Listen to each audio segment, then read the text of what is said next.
cette seconde vidéo sur le Power Query, je vais vous montrer comment récupérer un fichier Excel directement placé sur le web. Alors, c'est la situation où, à titre personnel, je veux me servir sur un serveur gouvernemental ou professionnel, quel qu'il soit, et j'ai envie de récupérer des données sur mon classeur Excel. Ou alors, à titre professionnel, c'est une illustration aussi de ce que l'on peut faire couramment dans la récupération de tableaux de bord ou de tableaux de données qu'on veut récupérer sur des serveurs d'entreprise pour pouvoir après les exploiter tranquillement avec soit des calculs statistiques, soit des tableaux croisés dynamiques ou des filtres sur son tableur habituel. Alors, pour cela, on va d'abord activer l'onglet Données, ici, clac, et je vais demander sur le ruban, toujours dans mon groupe Récupérer et transformer des données, ici la commande qui s'appelle à partir du web. Donc nous allons directement aller chercher sur un serveur qui est connecté sur l'internet. Je clique dessus, un petit temps de traitement. Voilà, la connexion s'est établie avec le web et je me retrouve avec une petite boîte qui me demande l'URL. Donc l'URL, je rappelle, c'est l'adresse internet qui permet d'aller directement sur l'information. Alors, comment récupérer cette URL? Donc je vais vous montrer exactement sur mon navigateur comment je récupère l'URL pour venir la coller ici. Donc je bascule sur mon navigateur, donc j'ai Google, et j'ai placé dans la description justement le raccourci qui vous permet d'aller directement sur le serveur sur lequel on va se servir. Donc je me place là-haut dans la barre d'adresse et je colle voilà, le raccourci que je vous ai préparé. J'arrive sur un site data.gouv.fr, donc c'est un site officiel. Sur ce site officiel, j'ai fait une sélection, donc de quelque chose que j'utilise assez couramment dans mes cours pour illustrer justement ce genre de démonstration. Je vais récupérer les résultats du premier tour des élections présidentielles du 10 avril 2022. Alors, bien évidemment, toutes ces informations sont publiques, donc elles sont à disposition effectivement de tout le monde. Donc, j'ai la page ici, et je vais aller un petit peu plus bas dans les fichiers, et je me retrouve là avec les résultats par niveau pour la France entière. Et on m'indique effectivement c'est un fichier XLSX, donc c'est un fichier Excel qu'on va aller directement télécharger. J'ouvre ici voir les métadonnées, j'ai quelques informations, et en l'occurrence j'ai l'adresse URL. Donc, je vais effectuer un clic bouton de droite de ma souris sur cette adresse pour copier l'adresse du lien. Une fois que c'est fait, je reviens sur mon classeur Excel. Puis, je vais coller dans cette case l'URL. Donc, clic bouton de droite, coller. J'ai donc toute l'adresse complète qui va aller sur le serveur static.data.gouv rechercher ce fichier Excel. Je clique sur OK, et là il va y avoir un petit temps de traitement pour aller faire la connexion. Alors moi ma connexion va se faire directement, mais si c'est la première fois que vous utilisez cette fonctionnalité, vous allez avoir une boîte de dialogue qui vous demande de confirmer votre connexion au serveur pour vous identifier. Il suffit tout simplement de valider sans rien changer à la boîte de dialogue et la connexion va s'établir et vous allez être reconnu comme un utilisateur anonyme de ce serveur. Donc ça se fait une seule fois pour la première connexion. Donc moi c'est déjà fait puisque je l'utilise régulièrement et on va arriver de toute façon après sur cette page du navigateur. On retrouve ce que j'avais déjà montré sur la première vidéo, c'est-à-dire on a le nom du classeur et on a le nom de la feuille. Donc il n'y a qu'une seule feuille sur le classeur que nous allons relier. Donc je clique sur le nom de la feuille, je vais avoir un petit aperçu sur le côté droit qui n'est pas complet, bien évidemment, vous allez vous apercevoir, on va avoir plus de 69 000 lignes qui vont être à récupérer. Donc là, on n'a pas de quoi illustrer tout l'aperçu. Et cette fois-ci, je vais cliquer sur le bouton « Charger » en bas. parce que je ne vais pas transformer ce fichier Excel. Donc je vais le charger. Donc je clique sur charger. Alors là encore, un petit temps de traitement, bien évidemment. Et on a sur le côté droit, on a un volet avec requête et connexion. Et on voit le résultat qui commence à augmenter. C'est le nombre de lignes qui sont rapatriées.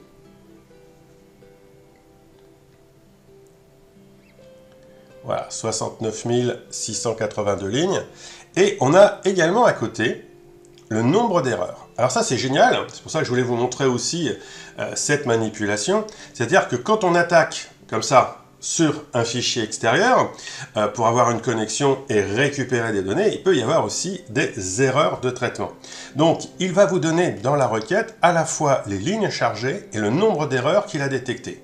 Si je déplace ma souris sur ce lien, puisque le nombre d'erreurs, c'est un lien, il va vous donner effectivement un petit aperçu du fichier et il va citer les colonnes sur lesquelles il a trouvé des erreurs. Sinon, dans la partie du tableur, on retrouve l'ensemble des données qui ont été rapatriées, rangées par colonne, avec les filtres. C'est sous forme d'un tableau, donc c'est tout à fait exploitable. Et on retrouve toutes les informations dont on pourrait traiter, faire un traitement statistique ou d'extraction, ce qu'on veut, sur ce classeur, puisque maintenant on l'a à disposition. Alors, pour vous montrer, je vais cliquer sur le lien des erreurs. Donc cette fois-ci, je clique. L'éditeur du Power Query s'ouvre et il va nous redonner le même tableau en rajoutant une colonne. Donc ici, à gauche, il m'a rajouté une colonne qui s'appelle numéro de ligne. Et dans cette colonne, j'ai les numéros des lignes du tableau qui a été rapatrié, sur lequel il a détecté des erreurs. Et donc, il va nous donner ces informations en nous disant, ben là, j'ai trouvé quelque chose qui ne va pas. Alors, c'est pas forcément toujours évident. Je vais être honnête avec vous, j'ai regardé les premiers ici sur le Calvados, j'ai cherché l'erreur, je ne l'ai pas trouvé. Donc lui, il estime qu'il y a une erreur sur ces lignes, mais j'ai pas vu laquelle. Bon, c'est pas grave, mais je vais vous en montrer une qui est beaucoup plus parlante. Je vais descendre beaucoup plus bas dans la liste, et ici, on voit Corse du Sud, il y a une erreur. Et là, il met bien le message d'erreur. Alors là, en l'occurrence, pour avoir regardé un peu plus en détail ce fichier, il s'avère que pour la Corse du Sud, le numéro du département n'a pas été saisi. Donc, il n'y a pas d'information dans le code du département. Donc, du coup, il considère que c'est une erreur. Et donc, comme ça, on va pouvoir défiler. Alors, ça fait quand même plus de 3000 lignes à vérifier. Et c'est des lignes qui peuvent se répéter, bien évidemment, puisqu'on a des circonscriptions, des villes, des bureaux de vote qui sont complètement différents. Donc, on peut avoir toute une série d'erreurs comme ça. Voilà, c'était juste pour vous illustrer comment ça fonctionne. Je vais fermer donc cet éditeur. Je ne vais pas aller plus loin et je ne vais pas faire de modifications. Donc, j'ignore les éventuelles modifications. Donc, je me retrouve ici et comment je peux exploiter 69 000 lignes d'informations. Alors, je vous propose un jeu extrêmement simple. Tout le monde peut le faire sur, effectivement, cet exemple. Essayez d'aller voir, tout simplement, quels étaient les résultats de l'élection premier tour en 2022 pour la présidentielle dans votre bureau de vote, tout simplement. Alors, je vais juste pour l'exemple prendre une situation fictive. Ce n'est pas mon bureau de vote, mais j'ai décidé d'en prendre un au hasard. C'est celui que j'ai inscrit justement sur le livre qui accompagne ces vidéos. Donc, j'ai sélectionné le département 17. Alors, comment on fait? Tout simplement, on va venir ici sur les codes de département. Donc, j'ouvre la petite flèche des filtres. Je décoche sélectionner tout.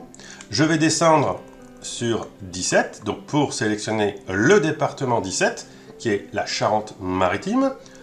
OK. Donc voilà, automatiquement, j'ai filtré uniquement sur la Charente-Maritime. Maintenant, je vais prendre le code de circonscription. Alors, j'ai décidé de prendre le code numéro 2. Donc, j'ouvre le filtre ici de la colonne C, code de circonscription. Je décoche et je coche uniquement le 2. OK. Donc là, cette fois-ci, je n'ai que la deuxième circonscription. Et je vais affiner ma recherche sur la commune de Rochefort. Donc, je vais aller chercher ici libellé de commune. Je prends la flèche, je décoche et je vais chercher Rochefort. Donc, je vais simplement ici taper pour y aller plus directement. Rochefort. OK. Donc, j'ai maintenant uniquement la liste de tous les bureaux de vote de Rochefort. Je vais me déplacer un petit peu sur la droite et on voit ici qu'on a les codes des bureaux de vote. On a donc les 20 bureaux de vote. Je vais sélectionner mon bureau de vote. Alors je vous rappelle, c'est fictif, bien évidemment. Et imaginons que j'ai voté au bureau numéro 10. OK. Donc maintenant, je n'ai que la ligne qui correspond à ma recherche. Et là, j'ai des informations donc sur mon bureau de vote. Il y avait 810 inscrits, 274 abstentions, ce qui donne 33% à peu près d'abstention par rapport aux inscrits, et il y a eu 536 votants, ce qui représente un pourcentage de votants par rapport aux inscrits de 66,17%. Alors ça, c'est intéressant parce que ça permet de le comparer, par exemple, à la moyenne régionale ou justement nationale. Il y a eu 5 bulletins blancs. On a le pourcentage de bulletins blancs par rapport aux votants, donc un peu moins d'1%. Et donc, comme ça, on va pouvoir faire défiler toutes les informations et on va pouvoir même voir les noms des candidats et le nombre de voix qu'ont obtenu chaque candidat avec les pourcentages. Donc vous voyez, ce sont vraiment des données publiques. Toutes ces informations sont donc collectées pour l'ensemble des communes de France, France métropolitaine et Outre-mer. Donc on a toutes les informations qui sont collectées et qui sont à disposition sur un serveur public. Donc on peut récupérer ces données et on peut effectivement après les exploiter. Donc là, je défile un petit peu rapidement. Vous voyez des noms de candidats qui sont connus. Voilà. Donc je vous rappelle, c'était uniquement lors du premier tour des élections présidentielles. Voilà, c'est tout ce que j'avais à vous montrer pour cette fois-ci. Je vais reprendre la liste complète. Donc tout simplement en allant ici sur Accueil, Trier, Filtrer. Et là, vous avez le bouton Effacer. Et donc si vous cliquez sur ce bouton-là, tous les filtres sont effacés et on repart à zéro. Donc je voulais vous montrer tout simplement, puisqu'on est encore au démarrage de notre apprentissage sur le Power Query, qu'on peut directement aller se connecter sur un serveur extérieur et récupérer un fichier Excel pour pouvoir justement l'exploiter après.